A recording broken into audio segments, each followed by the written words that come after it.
What's up everybody, Citizen Kimberly here. Welcome back to my channel. Today's video is super exciting because it's something that I usually don't do on this channel, and that is discuss a sci-fi thriller, alien, super juicy film titled. The story starts off and we have 6 scientists aboard a spaceship. We have 2 hottie patati female scientists, aka doctors. We have 2 hottie patati male scientists, aka doctors. We have Ryan Reynolds. We have Jake Gyllenhaal, aka doctors. Everybody's a doctor. They're aboard the spaceship and they've been exploring Mars. We enter the scene with Ryan Reynolds doing a very risky space mission. Everybody's on their toes, but of course Ryan Reynolds is safe. Entering back onto the spaceship, they have collected samples from the planet Mars. Everybody loves Mars. Everybody wants to go to Mars. We're collecting samples from Mars, the creepiest planet out there in space, other than all the other planets, Mars. The biologist doctor is doing these experiments on this very tiny flagellin-like sample that they've collected from Mars, and he's nudging it, and everybody is watching because this dude is contained inside of this area where he's doing the experiments because they quarantine him. Again, they don't know what's going on the planet Mars, so all of the samples have to be contained, and only this one scientist dude can do the experiments. So the scientist dude is poking the little flagellin thing, let's just call it an amoeba. So he's poking the little amoeba thing because the word flagellin is just a bit too rough to discuss. So he's poking the amoeba.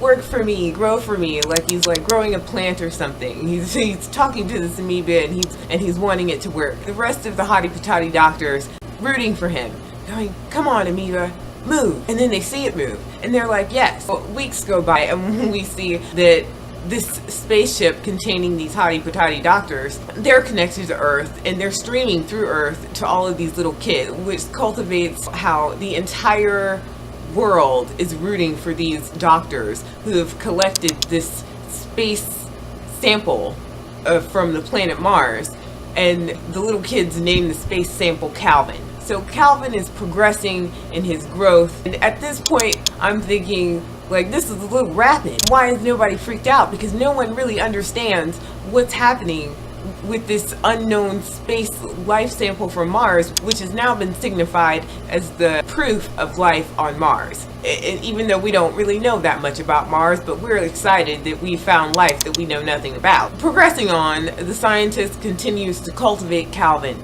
Calvin is growing. Calvin is responding, kind of like a 5-year-old pet.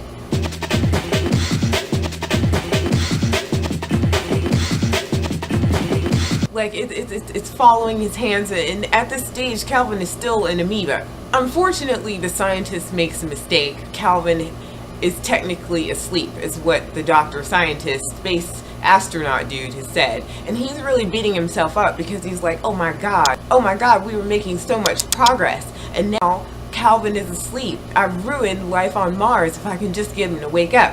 So the scientist doctor astronaut dude, aka hottie patati dude, decides that he's going to give Calvin a little bit of electroshock just so he'll wake up. Not a big deal, even though he's never tried any other experiments before.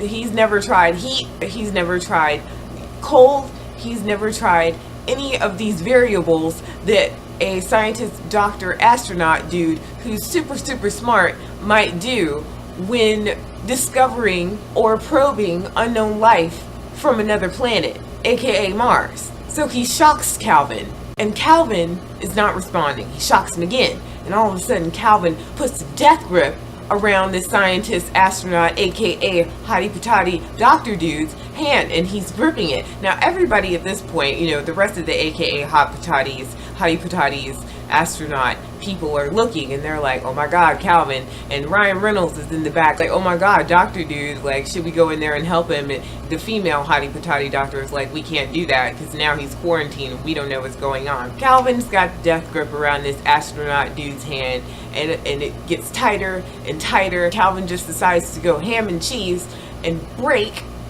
this astronaut, doctor, scientist, super smart dude's hand.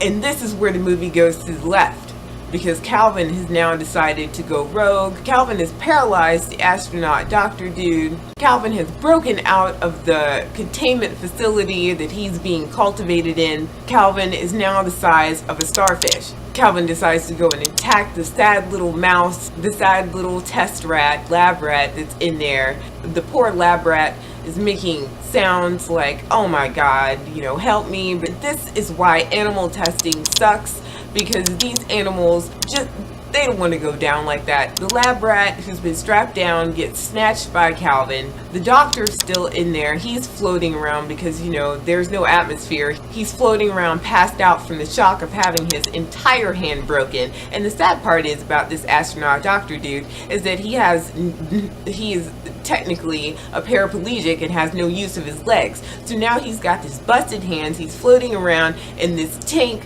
with this undiscovered life form that's decided to go ham and cheese, that's eaten the lab rat. Life is just not looking really good. Something's just not right. Ryan Reynolds breaks into the facility and he's like, I gotta rescue my doctor friend. And as he tries to, he gets the doctor dude out by kind of like floating him to safety. And then Ryan Reynolds gets trapped. Poor Ryan Reynolds can't get rid of Calvin. Calvin is steadily growing in strength. He's getting bigger. He's looking more like my friend Voldemort back here. So Calvin looks like a beautiful, giant, silver, mean, gruesome, and terrifying orchid. This is when I'm going to end my commentary on the film, and I'm going to go straight into my thoughts.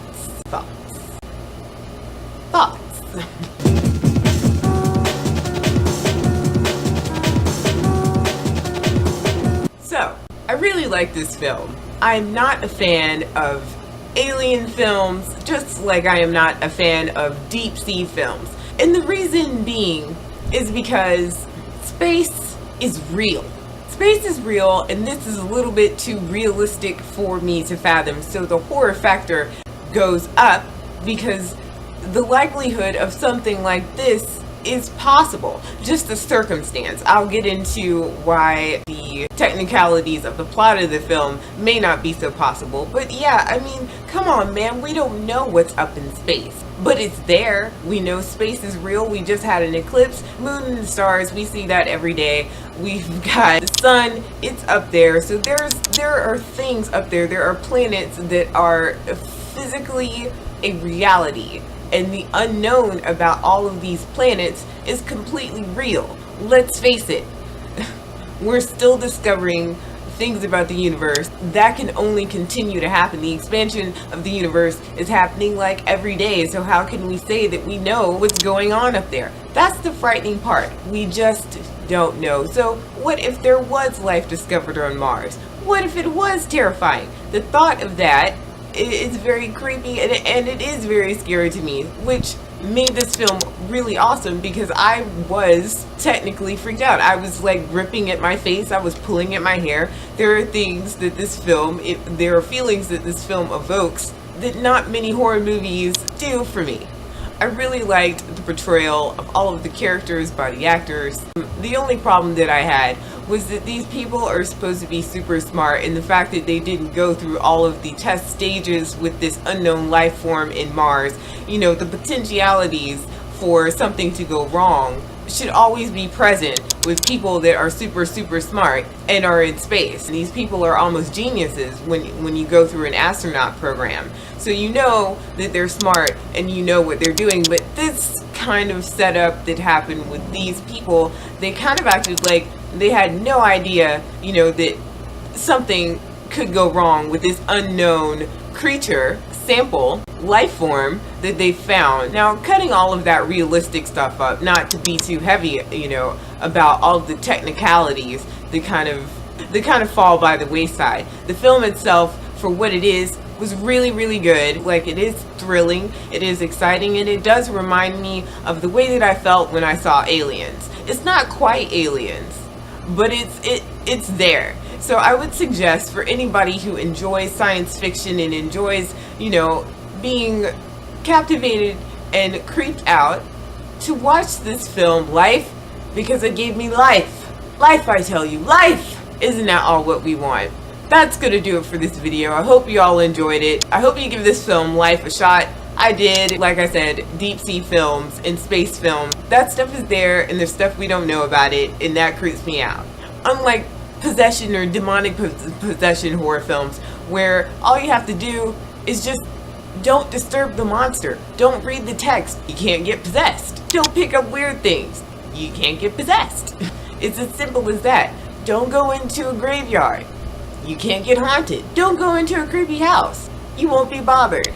But things such as space and the sea, you know, that's solid. There's really no way to get out of it. It's uncultivated territory. So the people that go into these situations have the potential, you know, to have something bad happen. Like, those are things, I don't know, you know what I'm saying. Like, those are things that the reality of something going to the left and you have no control over it, that can happen. I hope you enjoyed this video. I hope you all check out my other videos that I've made on horror films or science fiction films, which happen to be my favorite genre. If you like this video, please give it a like, and don't forget to subscribe to the channel and leave your comments down below. I actually want to know, what do you guys think? Do you think that the standard horror, as in, like, you know, hauntings or demonic possession films, like, do you think that those are more scary than space or deep sea films? I don't know. Let me know in the comments down below. Let me know your thoughts, share your feelings, and if you're into it, watch it.